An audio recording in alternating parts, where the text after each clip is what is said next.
Howdy, Brian Vikings. We're here to talk about heating and cooling curves. So let's warm up and think about what we did in the last video.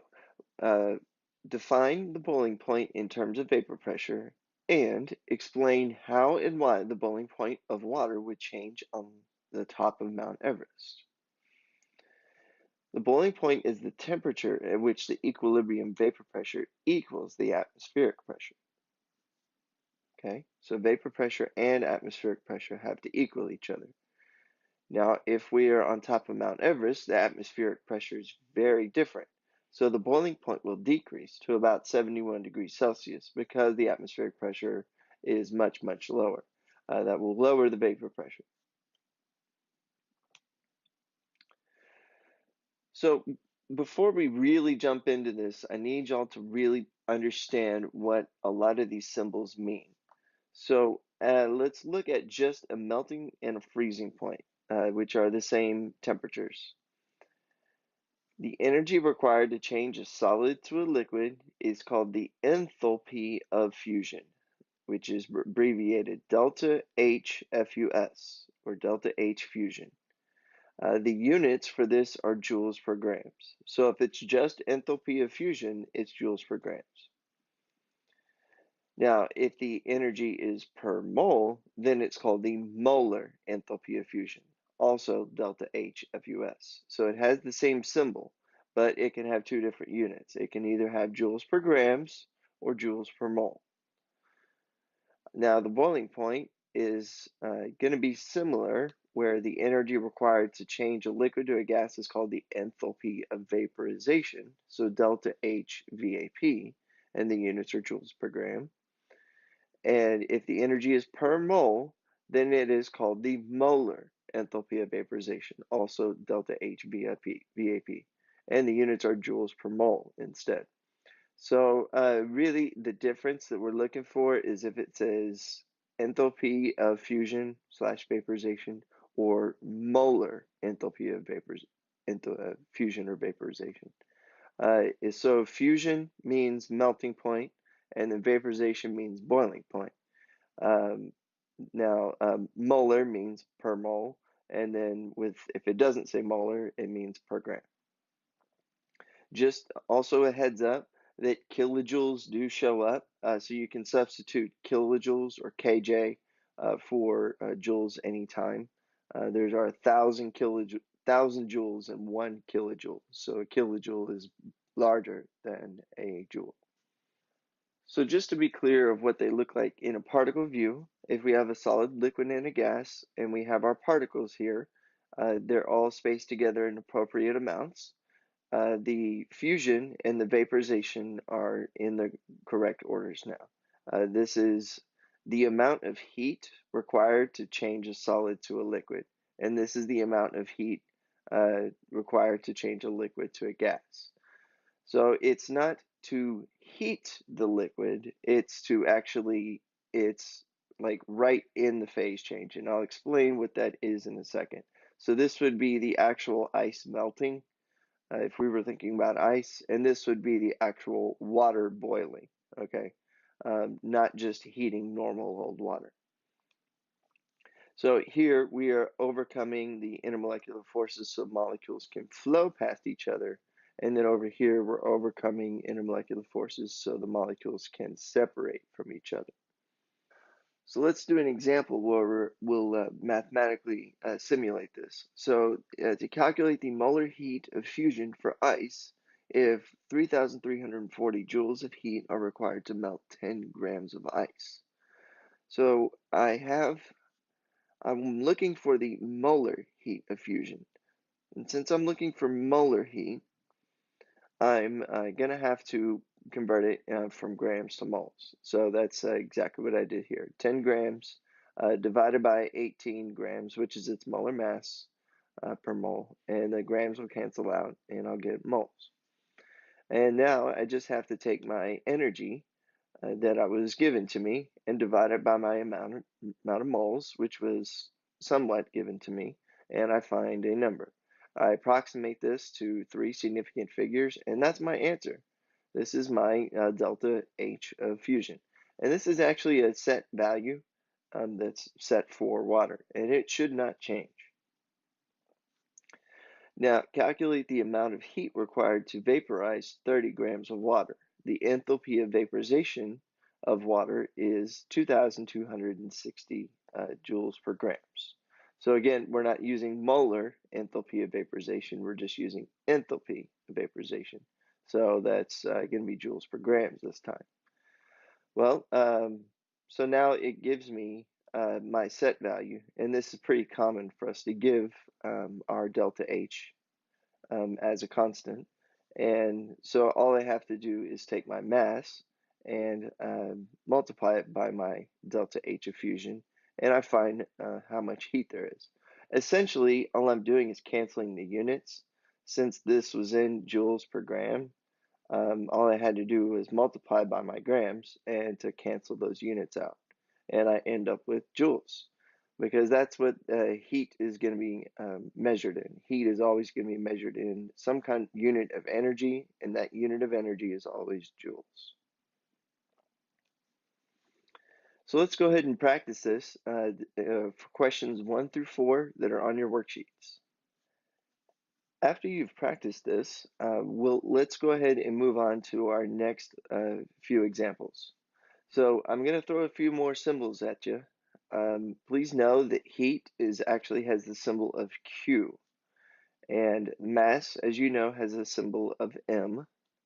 Specific heat is a new one, and that has a capital C with an underscore P. A lot of times we cut this P out and we just call it just a capital C. And then the change in temperature is delta T, which means change. Delta always means change, so it's a change in temperature. And the change in temperature is always going to be the final temperature minus the initial temperature. Now, if this is warming up, then the final temperature is higher than the initial. But if it's cooling down, the final temperature will be less than the initial, which means that sometimes your delta T's can be negative. Sometimes that can happen, so keep a heads up for that. Your delta T is allowed to be negative or positive. Your specific heat will always be positive, your mass will always be positive, and depending on if this is negative or positive, your heat can be positive or negative as well. So just be aware of that because signs are very important. So the energy required to change the temperature of a substance is called the specific heat. And that is basically how much a certain substance is going to resist being able to change heat. It is dependent on the mass and the magnitude of the temperature change. So to give you a glimpse of that, something that is a very good insulator of heat and will hold a lot of heat and is hard to change temperature and takes a lot of heat to warm up, it will have a very high specific heat. Water actually has the highest specific heat that we really know of, that of the most common things. And metals have one of the lowest ones because metals are very good conductors of heat, but water is a very good insulator of heat. So let's go ahead and jump right into an example where we calculate the heat required to change a 25-gram sample of liquid water from 15 degrees Celsius to 25 degrees Celsius. The specific heat of water is 4.18 joules per grams degrees Celsius. So grams degrees Celsius is all in the denominator. I need to make sure I make that clear. There should be a parentheses around here and around here. Okay. So my known information is this new kind of equation, Q equals MCAT. All right, I call it the MCAT equation. That's mass, specific heat, and delta T. My unknown is Q. That's my heat because I want to calculate heat. My mass is 25 grams. My specific heat is 4.18 joules per grams degrees Celsius. And then my final temperature is 75 degrees Celsius. My initial temperature is 15 because it went from 15 to 75 degrees Celsius. You have to pay attention to the language here. So I just really need to plug in all the information. Here's my mass, here's my specific heat, and then here's my final minus my initial. Okay, that's my delta T. When I plug that all into the calculator, I get a simple answer. It's really not more than a plug and chug kind of problem. I know you get a lot of numbers in these kind of examples, but they're really quite easy to work out because it's one simple equation. So let me explain what a heating curve actually is. Now, I know this does not look like a curved line, but we call this a heating curve. Uh, a great habit to get into anytime you see a graph is to always look at the axes first.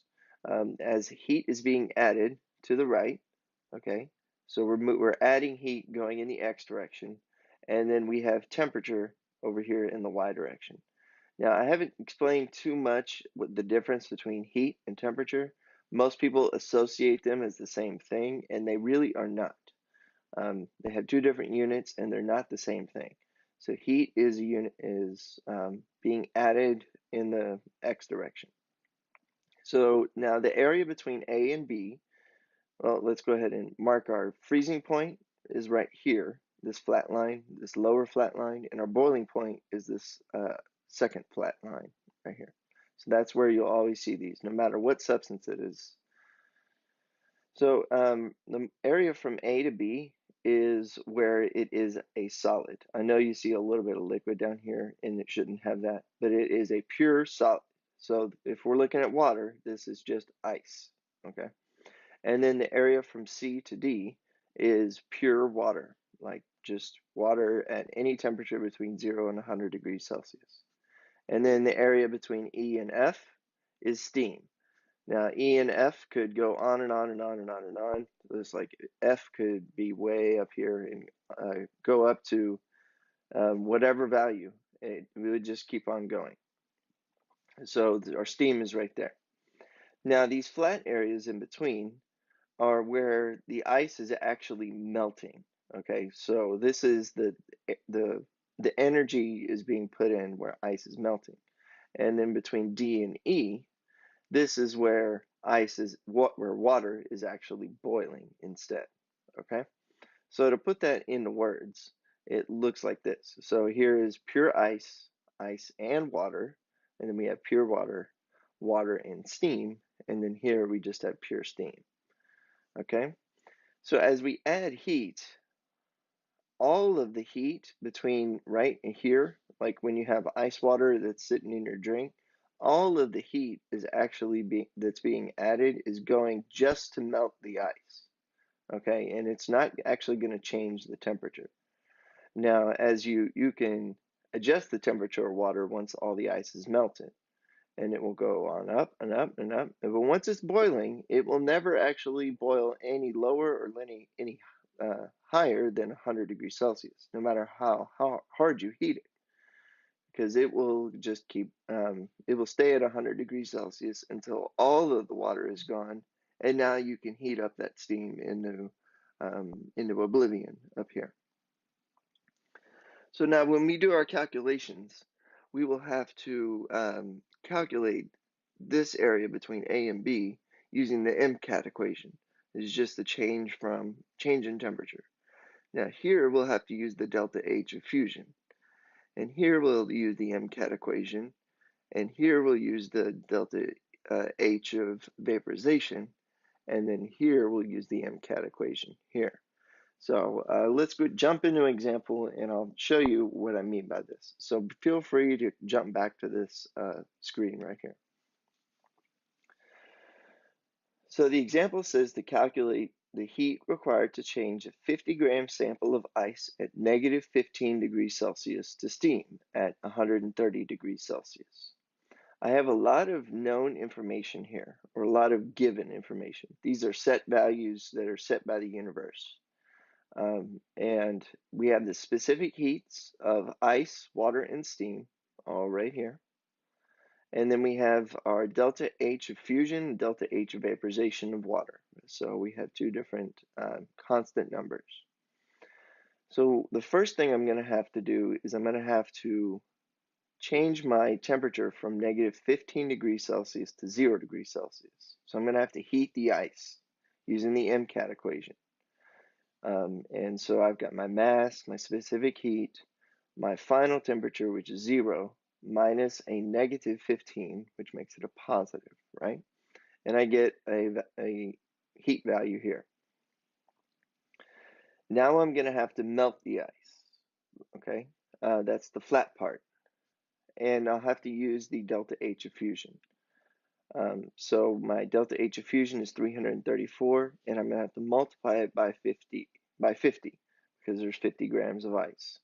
And I get a heat value here. And then now if I'm just heating water from 0 to 100 degrees Celsius, I use the MCAT equation. 54.18, that's the specific heat of water, and the change in temperature is 100 minus 0, and I get another value. And then I'll have to vaporize the water by using the delta H of vaporization times 50 grams and get another value. And then for the fifth part, I will have to heat the steam from 100 degrees Celsius to 130 degrees Celsius using the MCAT equation. So I'll use mass times my specific heat, and my final temperature is 130, my initial temperature is 100, and I get one last number here. So I have 5 different numbers here, and what I'm going to have to do is I'm going to have to add all of those together, and when I do that, I get my final temperature, or my final, my total heat required, and my final answer is 155,175 joules. Thankfully, the next example is a little bit shorter. We're going to calculate the heat required to change 75 grams of a sample of water at 30 degrees Celsius to steam. So it's at water first, so I'm going to have to change my liquid to my gas, and I'll use the delta H of vaporization, and then I'll have to do a couple MCATS equations in there. So I'm going to have to heat the water from 30 to 100 degrees Celsius, its boiling point, and use the MCAT equation and get one number. And then I'll have to vaporize the water and use the delta H of vaporization. Again, I get these numbers from the previous example. Those are set values. They're for just about any example. And I get this, get this number for part 2. And then for part 3, I'll have to go from 100 to 175 using the MCAT equation. And I get this number. So once I add all those together, I will get my final value of 202,807.5 joules. My last example is to calculate the heat required to change 40 grams of ice at negative 5 degrees Celsius to water at 15 degrees Celsius. So I'm going to go from ice, so a solid, to a liquid. All right, so I'm going to have to use the delta H of fusion instead.